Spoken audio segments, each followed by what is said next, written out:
Comment for reply. అన్న CIBIL score వల్ల మన జాబ్ సెలెక్షన్స్ ఏమైనా ఎఫెక్ట్ ఉంటుందా అని అంటే 100% ఉంటుంది. ఏ బ్యాంకింగ్ లో గానీ సిబిల్ స్కోర్ అనేది మ్యాండేటరీగా ఉంటుంది. మీరు జాయిన్ అయ్యేటప్పుడు మీ వెరిఫికేషన్ లో ఈ సిబిల్ స్కోర్ అనేది చెక్ చేస్తుంది. అండ్ 100% మీరు సిబిల్ స్కోర్ అయితే మెయింటైన్ చేయాలి. సిబిల్ స్కోర్ అనేది బ్యాంక్ టు బ్యాంక్ డిఫరెంట్ ఉంటుంది. మాక్సిమం సిబిల్ స్కోర్ 650 అబౌవ్ ఉండాలి. అండ్ కొన్ని బ్యాంక్స్ అయితే 630 అబౌవ్ ఉండాలి కూడా చెప్తుంది. సిబిల్ స్కోర్ తక్కువ ఉన్నా పర్లేదు, అంటే 650 ఉన్నా పర్లేదు, కానీ మెయిన్ గా వచ్చేసి మీకైతే ఓవర్ డ్యూ అయితే ఉండద్దు. ఓవర్ డ్యూ ఉంటే మాత్రం ఏ బ్యాంకు మీరు ఏ రిఫరెన్స్ ద్వారా వచ్చినా కూడా వాళ్ళైతే మిమ్మల్ని తీసుకోరు. ఎగ్జాంపుల్ చెప్తాను, ఈ వీడియో చూడండి.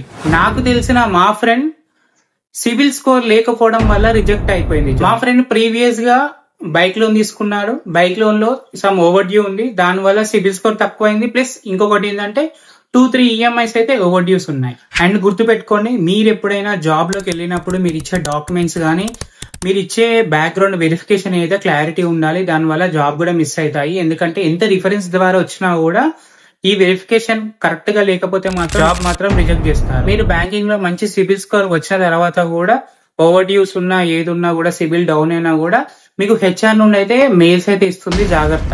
ఇలాంటి విషయాలు తెలుసుకోవాలంటే మన ఛానల్ ని సబ్స్క్రైబ్ చేయడం మాత్రం మర్చిపోకండి. అండ్ ఒక లైక్ చేయండి సపోర్టెడ్ గా.